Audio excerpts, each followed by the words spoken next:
Welcome to Three Things. First things first, I'd like to welcome our guest. He was in the Final Four of the 2019 108 tourney, a number one seed in this year's tourney. He invented the lead singer in an instrumental band, tailgating at home, and all kinds of other shit you've never heard of. He's a top five hugger. He's nearly as cool as his dad, and he is my bass buddy. Welcome, Rudy. How you doing? How you guys doing? Cheers. Cheers, man. Cheers. I actually have beer today. If you Oh, can, nice. buddy. That's Happy 108ing. a little delivery going. Nice. I tried to go to Benny's the other day, and there's like a 30-person line. I was like, Oh, no. really? Yeah.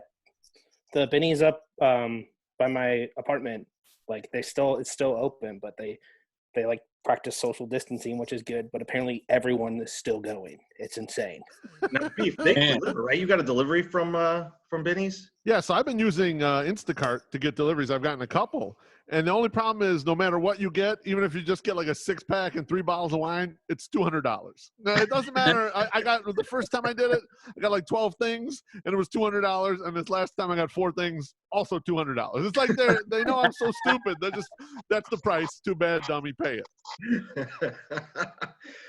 So that was the first thing. The second thing is your topic. Rudy, give us your topic. All right. So I kind of want to do something tangentially related to baseball, but since nothing's really going on, and as you said, we're bass buddies, I wanted to do something related to music too.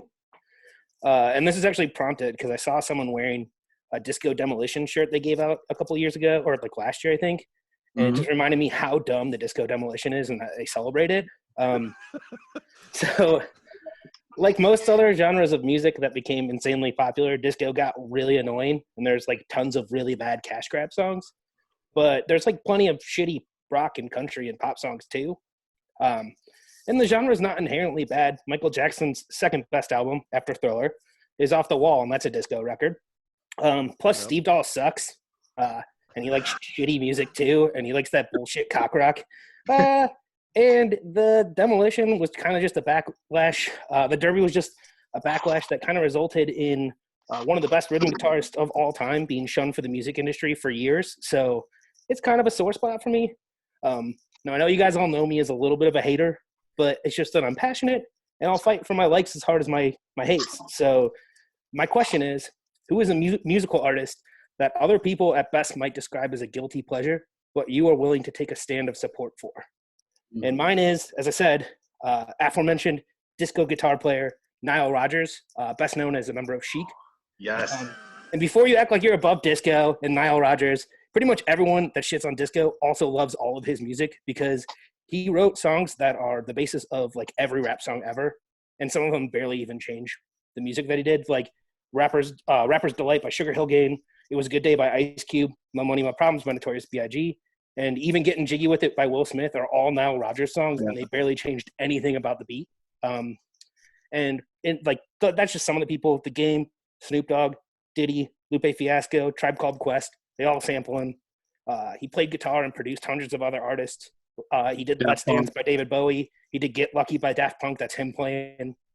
So basically, he's a god, and disco doesn't deserve the hatred that it gets. So who are artists that, people be like my dad would say ABBA. Like people describe ABBA as a guilty pleasure, but he like legitimately loves ABBA and will defend them. So I'll go first because I had a question that I was going to ask that was going to be just a little bit different, but my answer is actually the same. My question was going to be, and I have a different question for later, but my question was going to be, what artist was most damaged by the time period they made most of their music in? And it's the same answer for me, which is Steve Winwood. Like Steve Winwood in like Traffic and stuff, like that's like his, like his early days, and like he's fantastic. And like he's an amazing guitarist.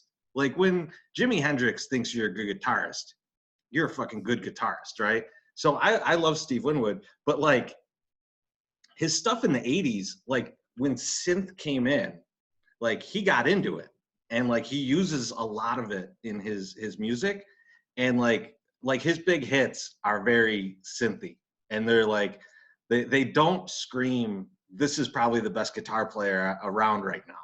And so I think he gets a bad rap for like being like very enveloped in the 80s.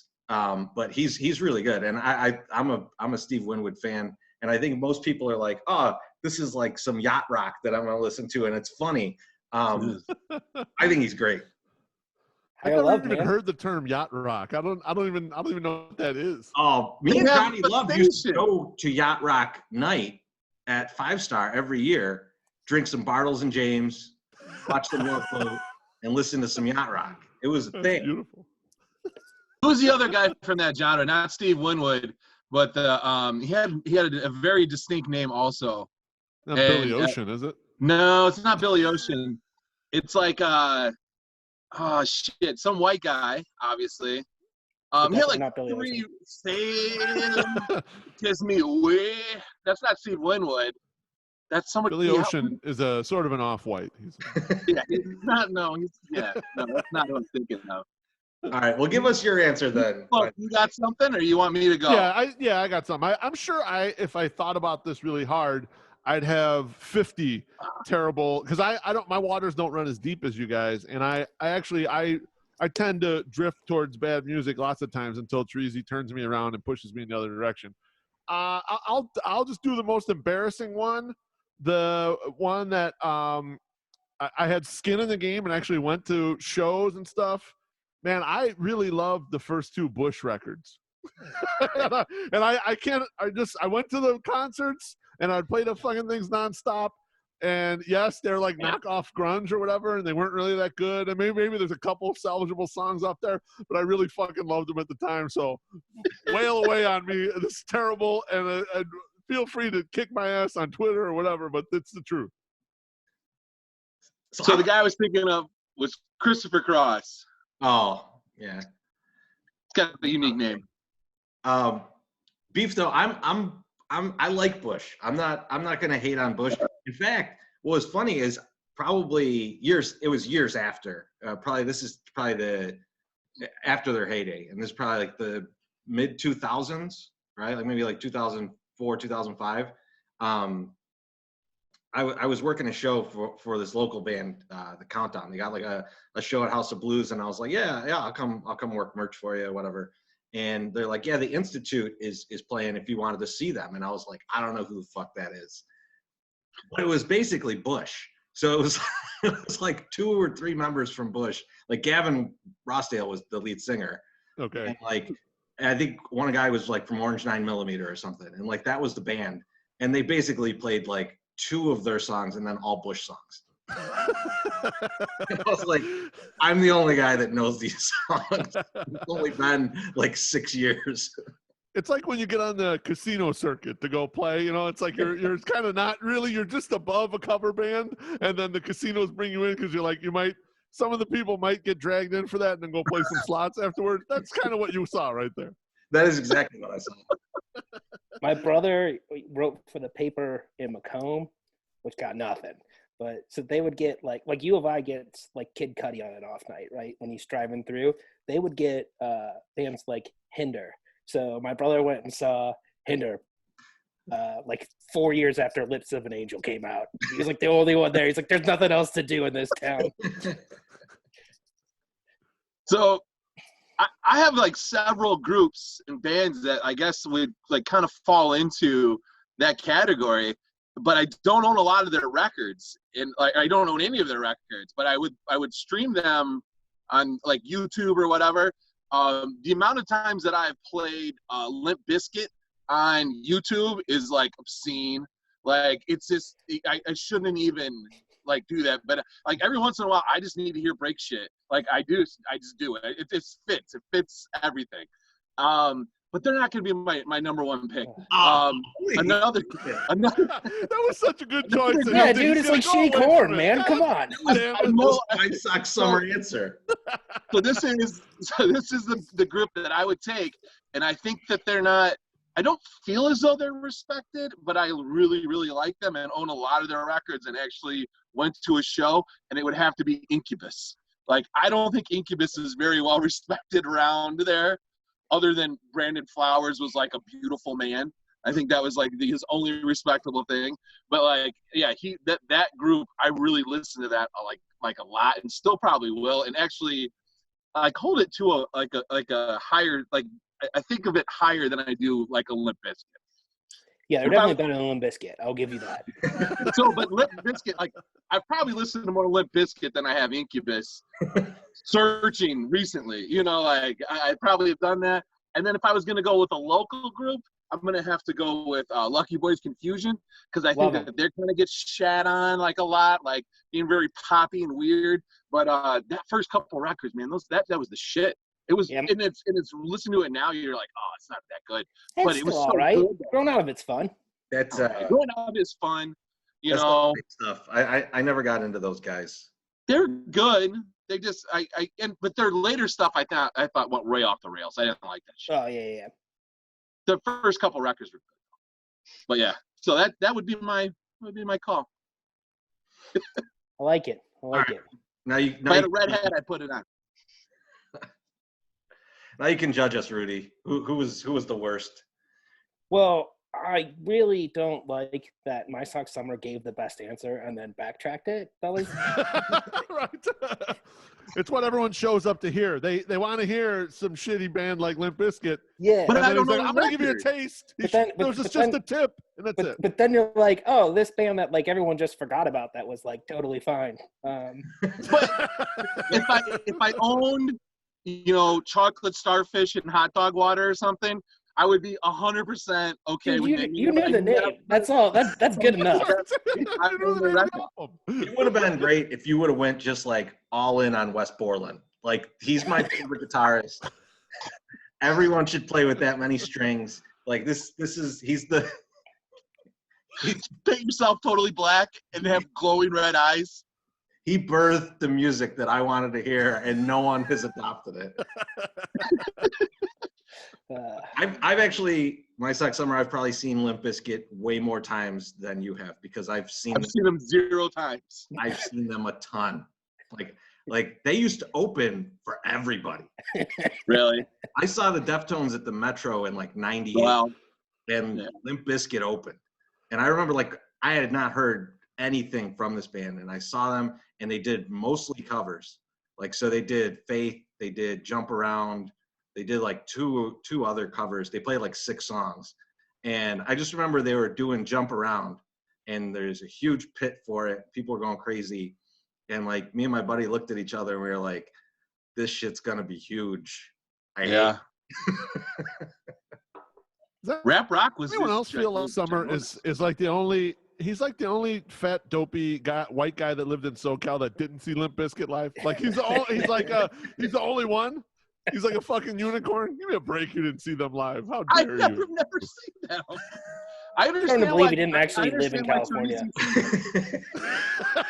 I understand why it's all story. I'm shocked you didn't see him in Arizona. That feels like an Arizona band if I ever heard of one. Like that's. Oh yeah.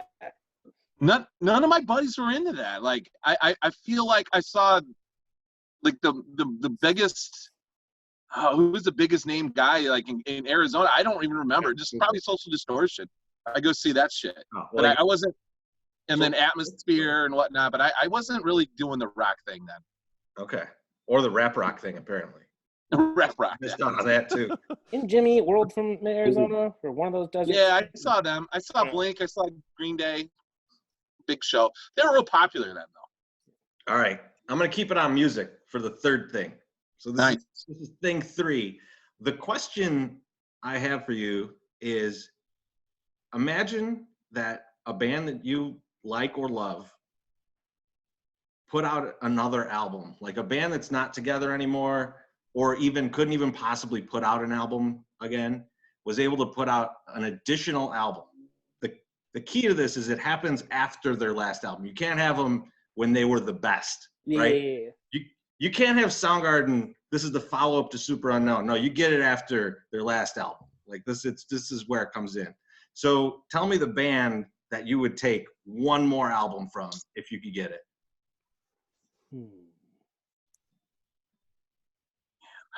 That's a tough question. I'll start because it's a tough question, but it's a very tough question. For me, it's Nirvana. because like I really love In Utero. I love how they were trending, and now that you see Dave Grohl's career, you can see that there was plenty of songwriting potential in that whole group, and like everyone can play every instrument that you now know you didn't really know then, and that could have been a really interesting band to put out one more album, even if it was mixing people around and matching things up. Like that could be a fantastic album, whatever they would have put out. I can go if Go ahead. So initially, like, I was thinking the Beatles, right? As you can probably see there behind me. But they kind of ended on like a really good note.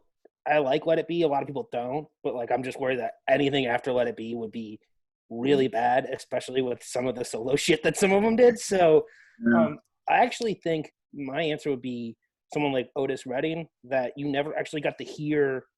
Like, they're super talented musicians, great song performers. I love the stuff, but it all sounds terrible because it sounds like it was recorded through a tin can because they just didn't have the technology to record stuff back then.